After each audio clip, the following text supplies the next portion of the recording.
Muy buenas tardes tengan todos ustedes, señor vicerrector, señor director de la Facultad de Ingeniería de la Universidad La Salle. De nuevo, para mí me es muy grato estar en esta casa de estudios, con quien por muchas razones me une un afecto ya de muchos años.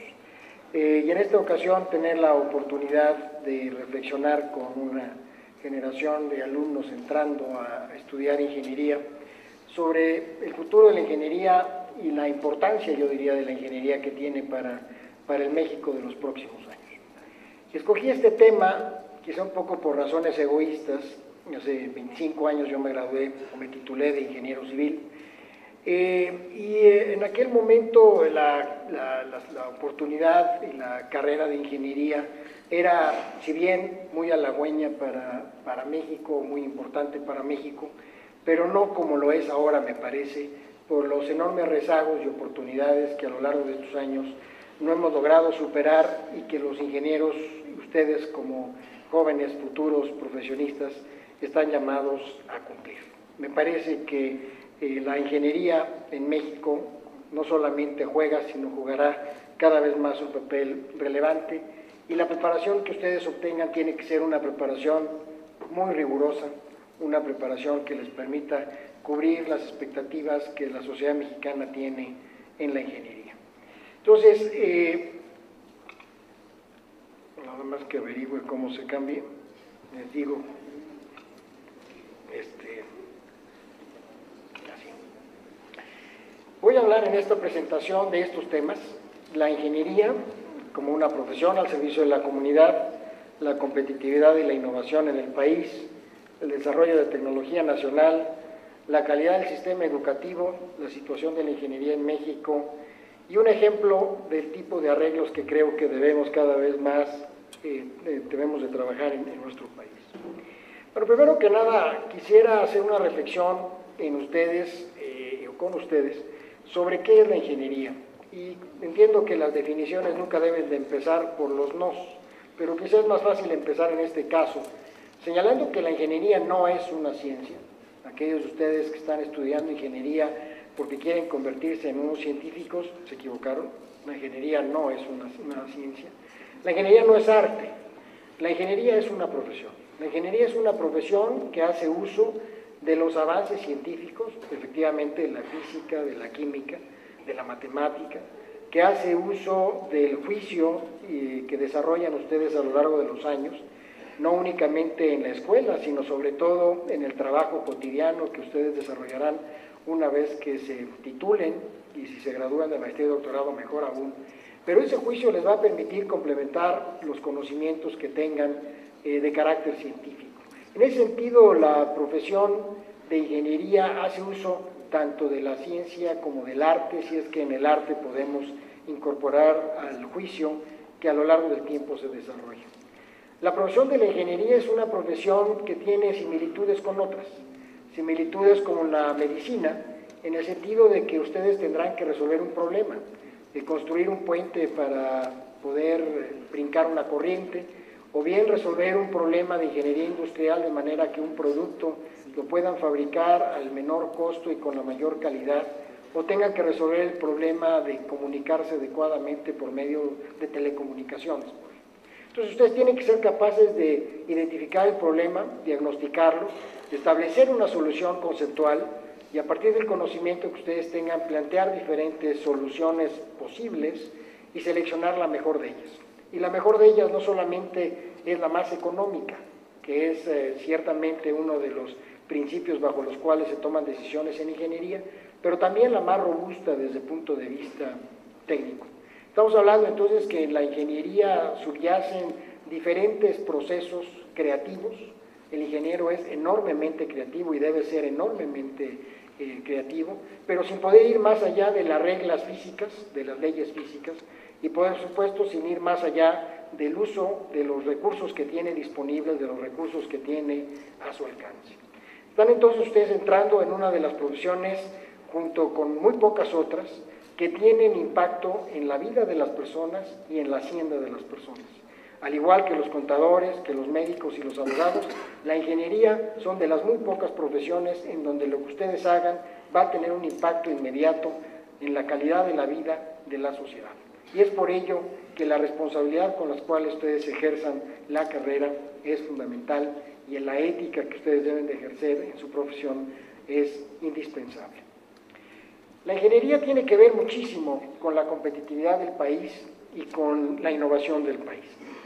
Este es un ejemplo de lo que le ha pasado a 4 economías, India, China, Irlanda y Chile, en donde, si ustedes ven en la columna de la derecha, le han apostado al incremento del Producto Interno Bruto basado en la innovación, basado en la investigación, en el desarrollo, en la incorporación de estos avances en la práctica cotidiana de la ingeniería, en hacer que las fábricas sean más innovadoras, que en las obras seamos igualmente más innovadores. Con incrementos del Producto Interno Bruto, si lo queremos medir en términos de riqueza, al menos del 77% en los casos, en Irlanda de más del 100% y en China del 273%. ¿Qué ha pasado con otras economías, dentro de las cuales por supuesto está la nuestra? Que no le han apostado a la innovación, que le hemos apostado a la maquila, a hacer lo mismo, un poquito mejor, pero seguir haciendo lo mismo. Y vean ustedes que pues, entonces México ha crecido al 13%, el Producto Interno Bruto al 13%, contra los 70, 200 o 273% que mencionaba en la lámina pasada. Es claro entonces que si México quiere incrementar la riqueza, por supuesto es un asunto de distribuirla, de manera que todos ganemos más y trabajemos y recibamos el estímulo que nos corresponde en función de la calidad y la cantidad del trabajo, necesitamos pasar a un estadio superior o diferente de la economía. ¿Cuáles son los indicadores o los determinantes y los indicadores que condicionan a la competitividad? Bueno, tenemos que tener un ambiente de competitividad, el cual se basa en estos 6 preceptos. Inversión nacional, tenemos que invertir y lograr que los inversionistas nacionales y extranjeros inviertan en México. Por otro lado, debemos de tener una fuerte balanza favorable en materia de exportación, disminuir en la medida de lo posible las importaciones o ser muy selectivos con las importaciones, lograr, como dije, un ingreso de inversión extranjera, buscar que no salga la inversión extranjera, que la mantengamos en el país, pero que tengamos en este ambiente un ambiente de innovación, un ambiente en donde desde el estudio, desde la práctica de la ingeniería, la práctica empresarial, la palabra innovación, y no solamente la palabra, sino el ejercicio de lo que implica la innovación, se dé cotidianamente. Solamente con esto el país va a ser más productivo, y al ser más productivo es utilizar los mismos recursos para producir más bienes, construir más viviendas de mejor calidad con los mismos recursos, fabricar más apuntadores láser con la misma cantidad, o fabricar los mismos zapatos con menor cantidad de piel sin sacrificar la calidad de la misma o la calidad del zapato. Para ello hay 12 pilares de la competitividad en función del tipo de economía. Está la economía más primitiva, fundamentalmente centrada en países de Centroamérica y en los países africanos, en donde son economías que dependen de los factores de producción. El segundo nivel de economía, en donde se encuentra México, que está basada en la eficiencia de los procesos, en donde para mejorar la eficiencia de la economía tenemos que disminuir los procesos, los trámites, tenemos que buscar que las materias primas se vendan con menor precio y con una mayor calidad, una mayor cobertura. Y estos son los impulsores de la eficiencia. Vean ustedes que entre ellos está la educación superior y la capacitación, en donde ustedes se encuentran, la eficiencia del mercado, la eficiencia del mercado laboral, el refinamiento del mercado financiero, el ambiente tecnológico y el tamaño del mercado. Pero las economías más avanzadas del mundo, dentro de las que por supuesto están Japón y ahora están países con los cuales competíamos anteriormente y que nos han desplazado, como el caso de Corea del Sur y otros países, tienen como factores de innovación y de refinamiento para su economía el refinamiento de las empresas, es decir, empresas en donde le apuesten al desarrollo de las propias personas que trabajan en la empresa y al desarrollo de nuevas capacidades internas y propiamente a la innovación, entendiendo la innovación como la capacidad de un sistema de mejorar, implantando las invenciones que se desarrollan para lograr una mejora continua. Es aquí en donde se encuentra el punto crítico de la economía mexicana. ¿Cómo lograr pasar del cuadro intermedio azul al cuadro inferior, promoviendo la innovación y promoviendo este refinamiento? No podemos darlo sin la calidad de la educación superior. En esta lámina, que tal vez no alcancen a ver ustedes los números, pero se presenta cómo se encuentra México en el índice global de competitividad. Se señala con rojo lo que tiene que ver con la ingeniería más directamente. Vean ustedes que de 134 países, México se encuentra en materia de disponibilidad tecnológica en el lugar 71, digamos de la mitad para abajo. En infraestructura en el 75, no de todo mundo nos quejamos de la calidad de nuestras calles, llenas de baches, llenas, ya no digamos de topes, pero sí llenas de baches. Ya no solamente nos quejamos de eso, sino de los servicios de limpieza. Somos un país lamentablemente sucio. Nos quejamos de la calidad de las telecomunicaciones. ¿A cuántos de ustedes en prácticamente cualquier tramo del segundo piso se les corta la señal del celular? En fin. En innovación estamos en el lugar 78 de 134, si no patentamos, no hacemos cosas nuevas, simplemente seguimos lo que los otros hacen. Y en educación superior estamos en el lugar 79. De ahí la constante señalamiento de que la educación debe de ser apoyada con todos los recursos que el Estado tenga a su alcance, porque es ahí donde está el futuro del país, como es el caso de ustedes. Más detalladamente, y es un reporte del año 2010-2011 del Foro Económico Mundial, ven ustedes cómo nos ubica en términos de infraestructura. En puertos estamos en el lugar 89 de 134. ¿Sí? Hay 89 países, 88, mejor que nosotros en materia de puertos.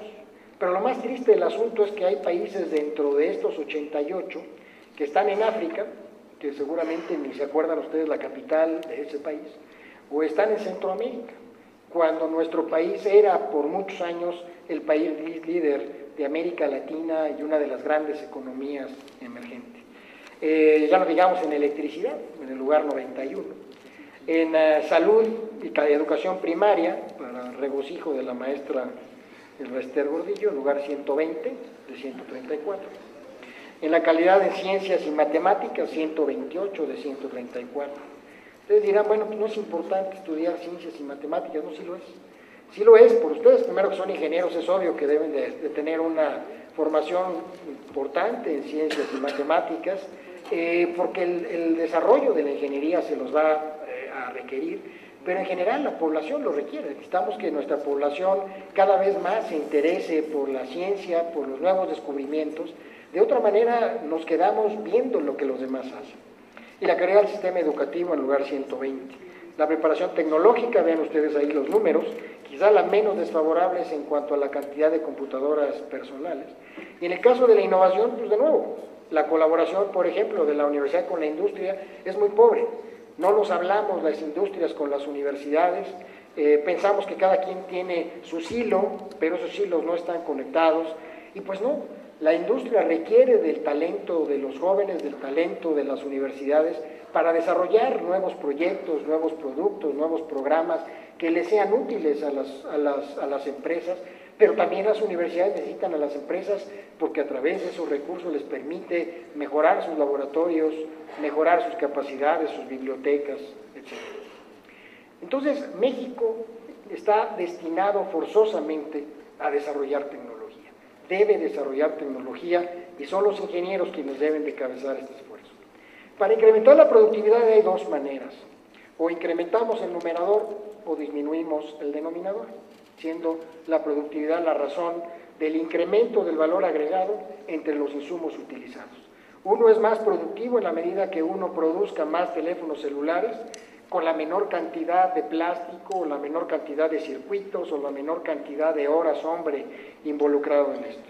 Entonces, si nosotros queremos ser más productivos, como dije, o aumentamos el numerador, que es o cambiando el tipo de producto, o mejor aún, cambiando la tecnología de los productos. Fabricamos ladrillos como hace 70, 100 años, y no cambiamos de producto, hacemos lo mismo.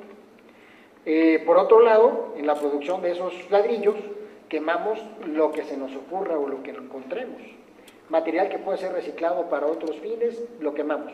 No distinguimos, no discernimos absolutamente nada y no desarrollamos de nuevo tecnologías.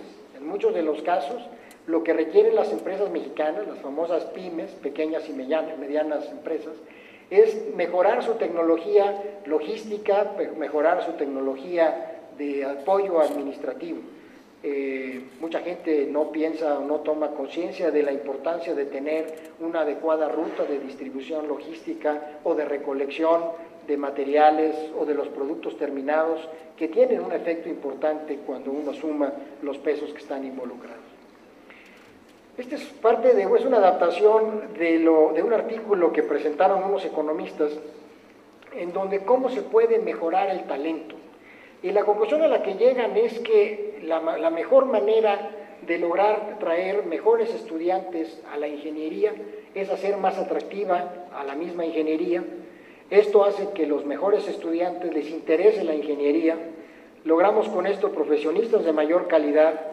Profesionistas de mayor calidad hacen que el país evolucione más rápidamente. Logramos un mayor crecimiento y esto nos permite cerrar el círculo para lograr que la ingeniería se vuelva más atractiva.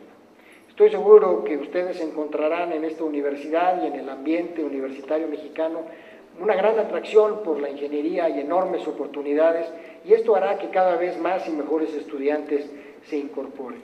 Pero ¿cómo estamos en materia de inversión en investigación y desarrollo si estamos hablando de desarrollar nuestra tecnología?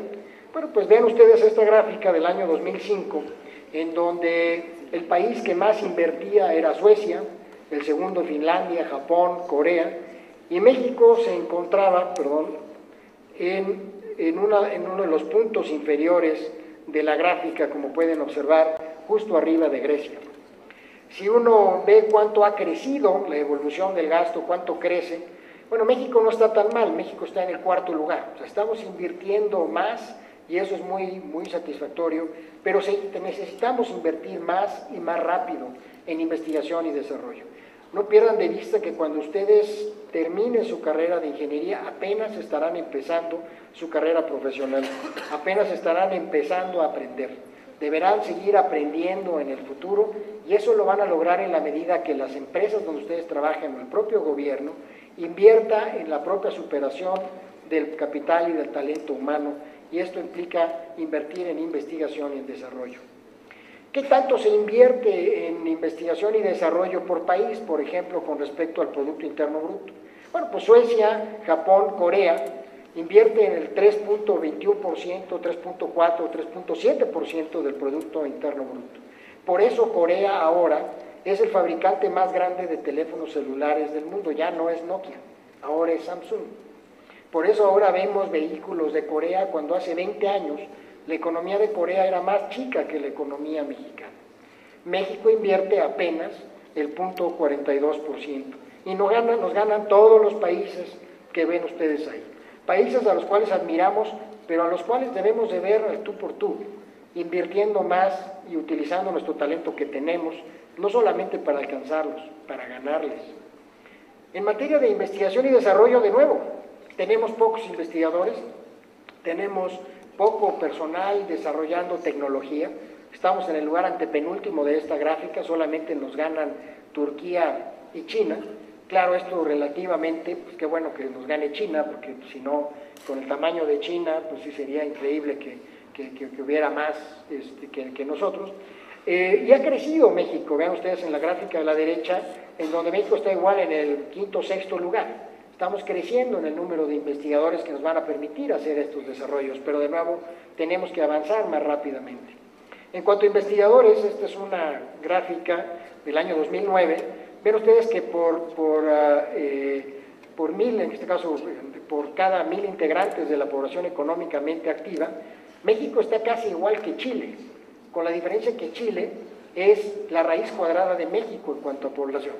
O sea, nosotros somos 112 habitantes, 112 millones de habitantes, ellos tienen poco más de 11, todos en fin, y sin embargo tenemos en términos relativos la misma cantidad de investigadores. Pero ven ustedes que el siguiente es Turquía, que es más de 2 veces, Polonia, Italia, Grecia, que tanto nos quejamos de su situación económica. Estonia está a la mitad, si yo les pregunto cuál es la capital de Estonia, estoy seguro que no se la saben. Ya no digamos que nos gane Japón y Suecia. En cuanto a doctores graduados, y se los quiero decir porque si bien muchos de ustedes están empezando su carrera, su licenciatura, no debe de ser su meta la licenciatura. La licenciatura es el primer paso en su formación profesional.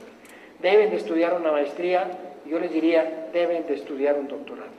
Tenemos una formación de doctorados muy pequeña, solamente nos gana Sudáfrica, Chile, China y la India, claro, otra vez en términos relativos estos dos, que son los gigantes en materia de población. Y en el caso de la derecha, son los doctores en ciencia y en ingeniería. En ingeniería es el color clarito. Y vean ustedes que tenemos muy pocos doctores en ingeniería, comparado con lo que pasa con China o Suecia, en donde hay más doctores en ingeniería que doctores en ciencias. Revisen ustedes quiénes son o qué profesión tienen el primer ministro de China y los principales dirigentes de China. Son ingenieros. Son personas que a través de la formación de ingeniería les ha permitido tener una visión de largo plazo de lo que debe ser el mundo y cómo han logrado mover un gigante como es China. La ingeniería, ¿sí? El número de doctores que se aumenta en la estadística, si una persona de este país se va a estudiar a Canadá, el número va para México, va para Canadá. En este caso estamos hablando de doctores graduados en México. Si este doctorado se va a Canadá, se gradúa en Canadá, lo contabilizan los canadienses. Y lo más grave del asunto no es nada más que se gradúe en Canadá, sino que en ocasiones esos que se graduaron en Canadá o donde ustedes quieran, no regresan a México. Eso sí es una desgracia. Necesitamos producir más, escribir más revistas en revistas internacionales. Necesitamos patentar más. Vean ustedes en dónde estamos. Estamos comparados otra vez con países como Turquía y Sudáfrica, que tienen economías más pequeñas que México, cuando México es la economía 12 o 13 del mundo. No estamos en el lugar 12 o 13 de patentamiento. Lo que nos salva en la economía es que tenemos petróleo, sacamos petróleo y vendemos petróleo. El problema es que el día que se nos acabe el petróleo y que no podamos sacarlo ni venderlo, la pregunta es ¿de qué vamos a vivir? Y si no vendemos conocimiento y no vendemos tecnología, realmente la vamos a pasar muy mal. Pero ¿cómo está la calidad del sistema educativo? Quisiera hacer esta reflexión porque, como caracteriza a las universidades lasallistas, hay un compromiso social que ustedes no deben de olvidar. Ustedes son un grupo de estudiantes privilegiados, muy privilegiados, en un país con enormes carencias. Nada más para decirles que el 41% de los alumnos inscritos en secundaria concluyen sus estudios. Ustedes son de ese 59% que sí concluyó sus estudios. Solamente el 39% de los alumnos entre 25 y 34 años han terminado la preparatoria. Ustedes son de ese 61%, aunque tienen menos de 25, pero que sí lograron terminar la preparatoria y por eso están en la universidad. El 61% de los alumnos que ingresan a la universidad concluyen su carrera. Espero que todos ustedes estén en ese caso en su futuro. 45% de los jóvenes en México en edad de ir a la escuela no lo hacen. Ustedes son del 55% que sí lo hacen. Pues cuando vengan a la escuela, de veras, tómenselo en serio. Entiendo que es la edad del relajo y de la novia, pero tómenselo en serio porque ustedes tienen un compromiso social frente a aquellos que no pueden estar en este auditorio en este momento por muchas razones. El 58% de los jóvenes en edad de estar en bachillerato está inscrito, el otro 42% no lo está. Y la deserción se da fundamentalmente por carencias económicas. La cobertura de la educación en nuestro país difiere enormemente. Desde estados o el Distrito Federal que tienen la mayor cobertura, junto con Sonora, Sinaloa, Nuevo León, Colima, pero estados que tienen una cobertura bajísima, como es el caso de Chiapas, en donde 1 de cada 10 alumnos puede ir a una universidad. Si no logramos revertir esto, nos siguen rebasando los países. Vean ustedes la situación de los jóvenes entre 20 y 24 años que no estudian, que no trabajan, que son sujeto fácil de las drogas, de la prostitución, del crimen, en donde tenemos países como Turquía e Israel que nos ganan, pero otra vez ocupamos un honroso tercer lugar de los países en el mundo, en esta selección de países, en donde tenemos chavos que no están estudiando y que no están trabajando. Hay buenas noticias, sin embargo. La educación en México ha mejorado. Estas son estadísticas que comparan las pruebas PISA. La prueba PISA es una prueba que aplica la Organización de Comercio de los países más desarrollados, en donde compara el desempeño para el mismo tipo de pruebas, son comparables las pruebas, entre el 2003 y 2009 en desempeño en matemáticas. Las barras de la izquierda, que son las barras positivas, son aquellos en donde los estudiantes mejoraron la calificación y sorprendentemente el primer lugar lo tiene México, después lo tiene Brasil, Turquía, Grecia, Portugal y bueno, países como la República Checa, hasta el otro lado, salieron peor en matemáticas en el 2009 que en el 2003. Todo hace pensar que pues vamos mejorando la formación de matemáticas. Algo similar nos pasa en ciencia, no tanto, ahí sí nos gana Qatar y Turquía, otra vez Turquía y Portugal aparecen en lugares muy prominentes, y México nos quedamos un poquito más rezagados. De nuevo, es necesario interesarnos en la ciencia, y bueno, ustedes como ingenieros seguramente que lo están. ¿Cuánto gasta México en educación? Y la pregunta es si es suficiente o no. Y de nuevo es un asunto para que valoremos lo que tengamos, lo que tenemos, y esa es la gran riqueza de poder estudiar en una universidad como esta. México gasta mucho menos que otros países, gasta poco más que Brasil, pero gasta menos que Chile o la República Eslovaca, ya no digamos que Estados Unidos y Austria, que se encuentran en el lado izquierdo.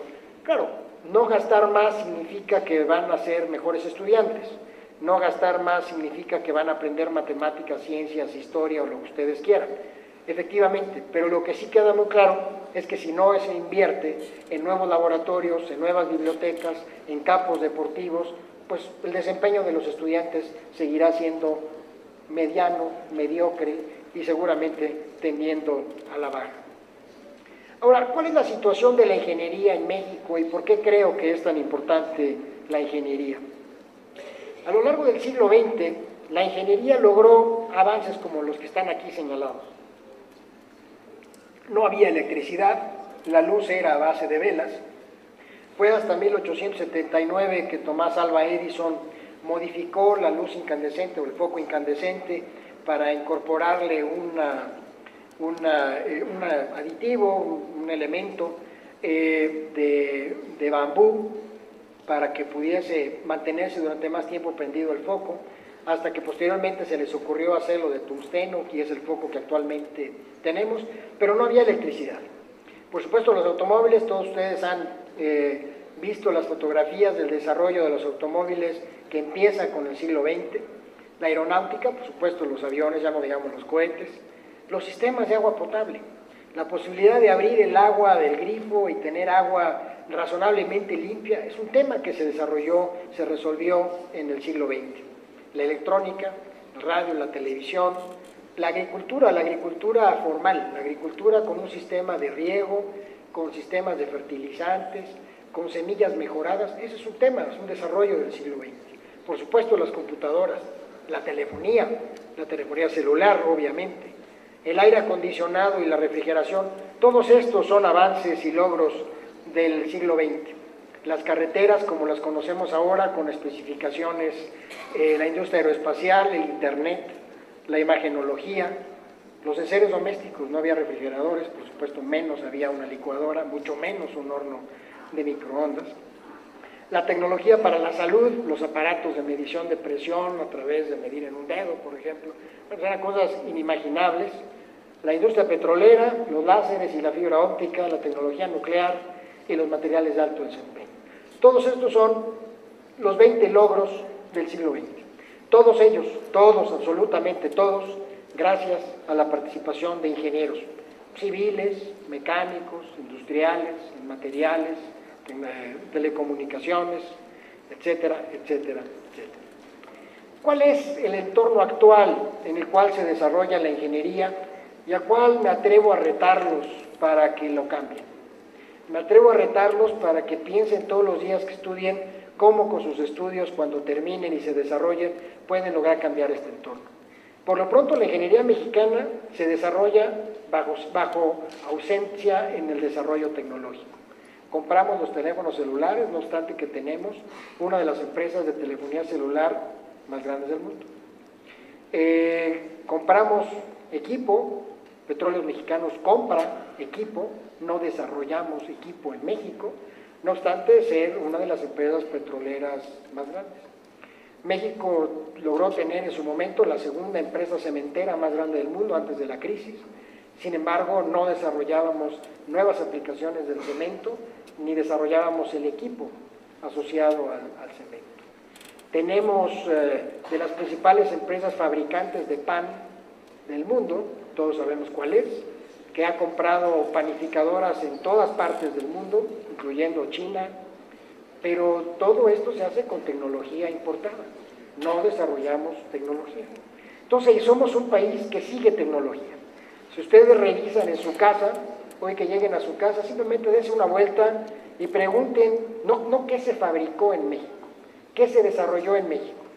Pues los focos, ya les dije, los coches, las llantas.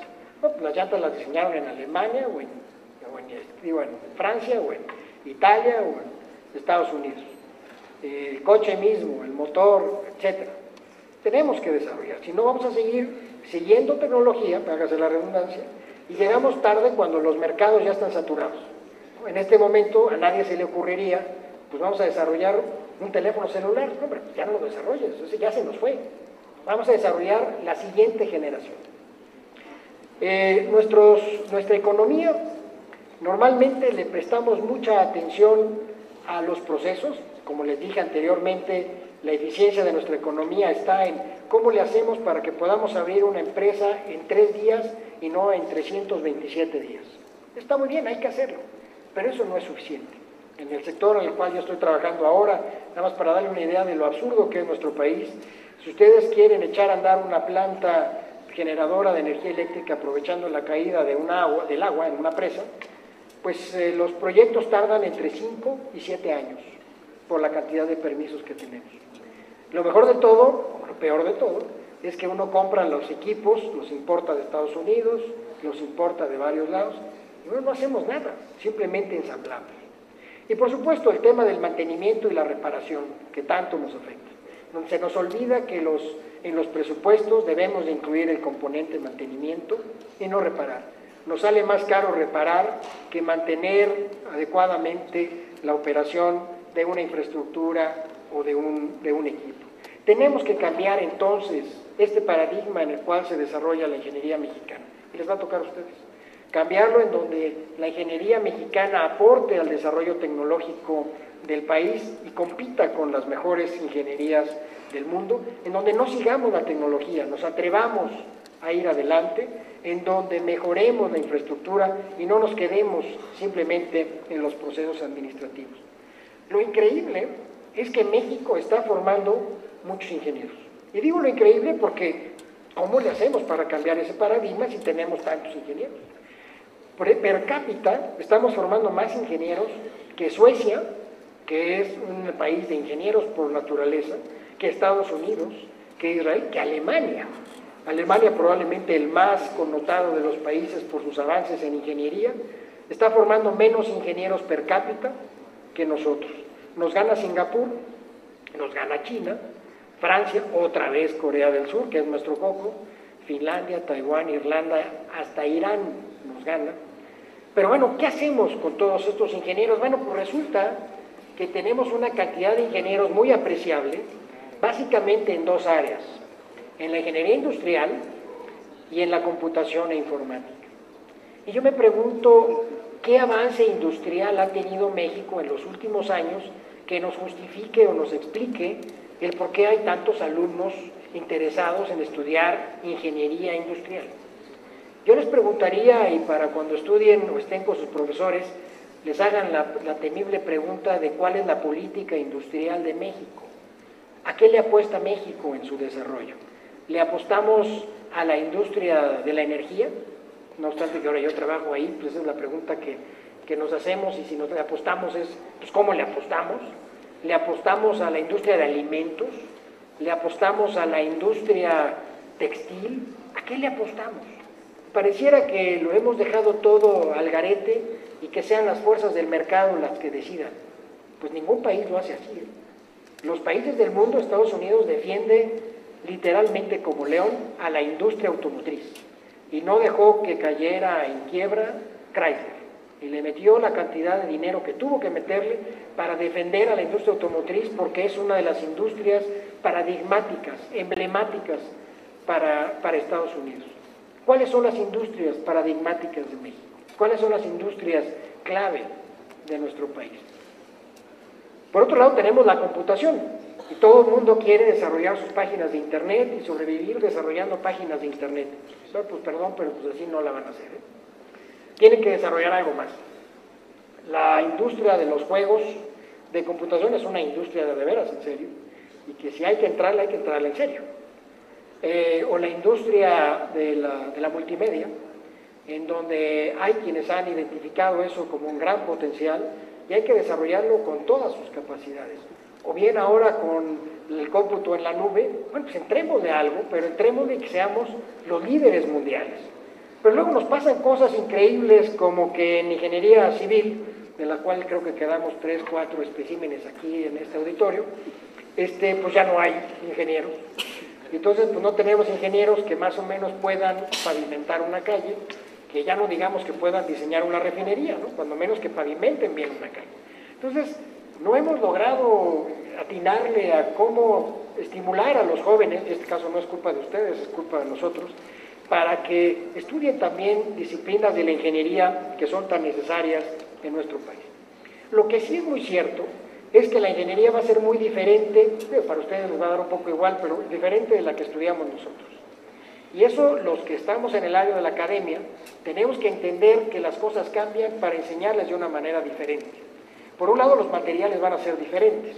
Cada vez más se va a utilizar materiales compuestos, materiales fabricados ex professo, no como el cemento, que en el fondo es una piedra natural con alguna modificación, con alguna adición, sino estamos hablando de materiales que son modificados a nivel de su estructura, de su nanoestructura a nivel de 1 × 10⁻⁹, chiquitito, chiquitito, en donde ahí le modifican la estructura y le quitan un átomo y le ponen otro átomo y hacen, por ejemplo, un cemento que tiene dióxido de titanio. Dióxido de titanio que hace que el edificio se convierta en un gran convertidor catalítico que absorba la contaminación y con eso vamos a lograr disminuir la contaminación en las ciudades. O bien, el desarrollo de materiales que se autorreparen. Imaginen ustedes el material en una ala de avión en donde se forma una pequeña grieta y con la estimulación de corriente eléctrica, de nuevo los cristales que se habían fracturado, por eso tienen la grieta, se reorientan y se vuelve a cerrar la grieta, como tenemos en la piel el proceso de cicatrización. Y así como eso habría cualquier cantidad de aplicaciones. Por supuesto que van a cambiar las formas. Ya no se va a trabajar en la ingeniería de manera separada, país por país. La ingeniería concurrente va a ser, o es ya una realidad y lo va a ser mucho más en el futuro. Ustedes van a poder trabajar en el diseño de una máquina en donde en tiempo real van a tener a un colega de usted que ustedes no saben ni quién es ni cómo es, en la India, haciéndole una modificación a otro pedacito de la máquina, y cuando termine su turno, todavía más, el cuate de la India, pues va a haber otro en otra parte del mundo que va a estar revisándole o modificándole, y todo el mundo contribuyendo a la creación o a la fabricación de una pieza o de la infraestructura. Esto nos obliga a pensar en diferentes instrumentos. Ustedes ya son los amos de la generación del iPad y del iPod y de las computadoras.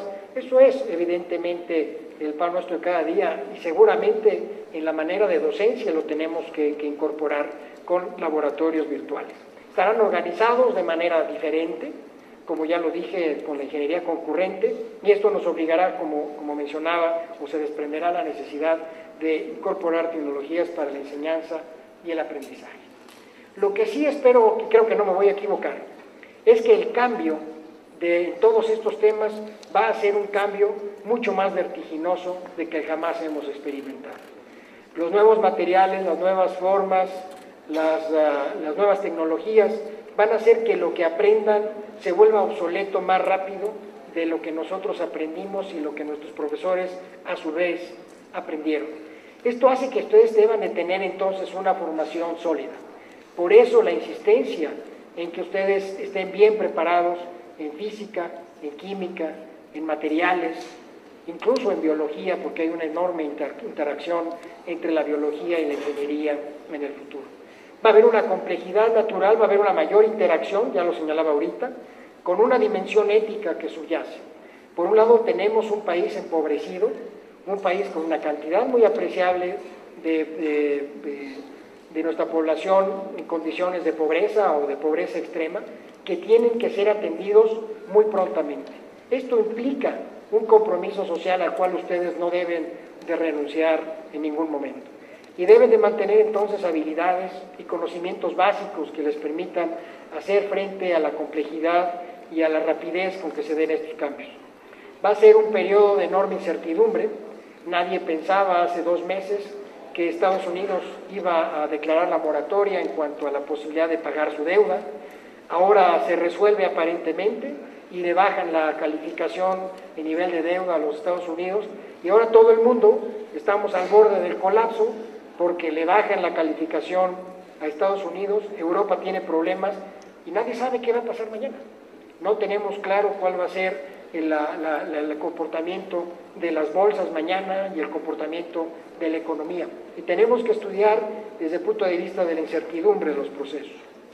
Tenemos que ser más creativos, ya lo señalaba, y en todo momento mantener un enfoque sistémico, que ya lo estudiarán qué significa esto, para poder abordar la solución de los problemas. ¿Cuáles son los retos a los cuales yo les permitiría o me permitiría lanzarles a ustedes? Por un lado hay que hacer económica la energía solar. El sol es la más grande fuente de energía fuera de nuestra propia tierra que tenemos. Es gratis la energía solar, el sol no nos la cobra, pero sí nos cuesta aprovecharla. Actualmente la energía del sol es más cara que la del viento, que a su vez es más cara todavía que quemar petróleo, y por eso quemamos petróleo. Tenemos que hacer más económica la energía del sol. Tenemos que resolver el problema de la fusión. Los reactores nucleares, como el de Fukushima, es un reactor de fisión, es un reactor que divide a las partículas, cuando el sol reacciona a través de fusión, que las combina. Están trabajando varios países, dentro de los cuales no está México, pero sí está Corea y sí está la India. Tenemos que trabajar y participar en el desarrollo de los reactores de fusión.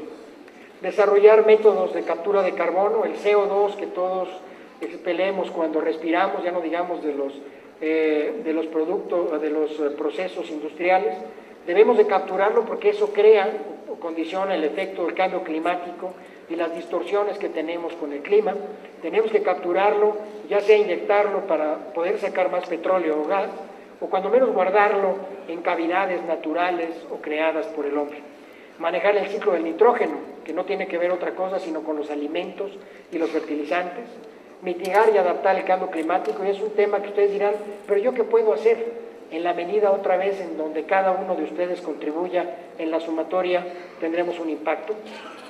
Proveer acceso a agua limpia. No hemos resuelto el problema en México del agua limpia. Tenemos todavía agua que no tratamos. El de la Ciudad de México, que es prácticamente la mitad del agua que consume todo el país en zonas urbanas, no lo tratamos. Todo eso se va a ríos que contaminan, acuíferos que contaminan corrientes superficiales.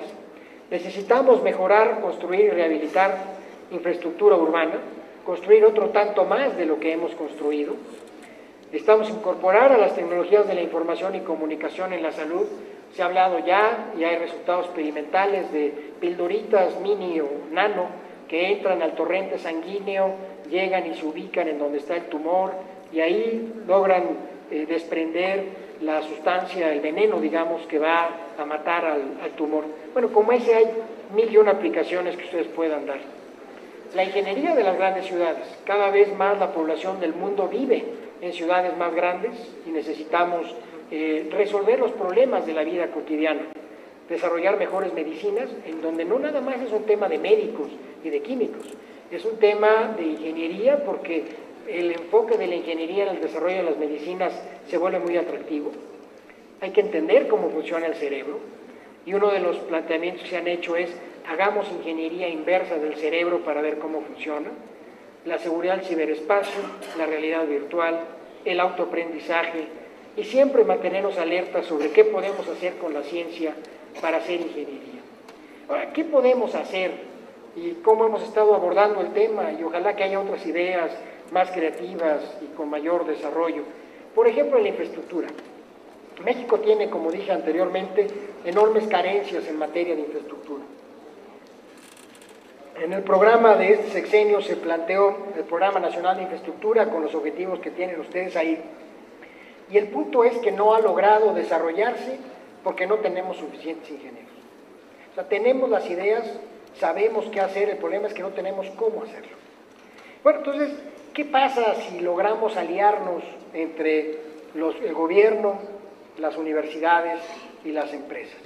Y logramos vincularnos para trabajar, no cada quien por su lado, el gobierno diciendo lo que los demás deben de hacer o pensando que dice lo que deben de hacer, las universidades enseñando sin enterarse de que si lo que enseñan le es útil o no a los que emplean, le hacen las empresas o el gobierno, las empresas únicamente interesadas en hacerse más ricas, en proveer algún servicio más o menos razonable que no les cause ningún problema, pero sin realmente incorporar sistemas de calidad, sin realmente hacer innovación, sin realmente preocuparse por contar con las personas más capacitadas. De ahí surge una alianza que se ha establecido, que se llama FIDEM, si la F es de formación, en investigación, en infraestructura para el desarrollo de México, con el interés de servir como un elemento de diálogo para formar y actualizar especialistas, para hacer investigación y desarrollo tecnológico, para administrar el conocimiento, fomentar los sistemas de calidad de ingeniería y divulgar sobre temas de ingeniería. ¿Por qué los ingenieros no son tan tomados en cuenta ahora como lo fueron en el pasado? Bueno, en buena parte porque los ingenieros nos hemos dejado, porque ustedes no nos han ayudado, y los ingenieros no les ayudamos a ustedes, a explicarles a sus papás y a sus abuelitos por qué estudiar ingeniería es un asunto padre, por qué estudiar ingeniería es relevante.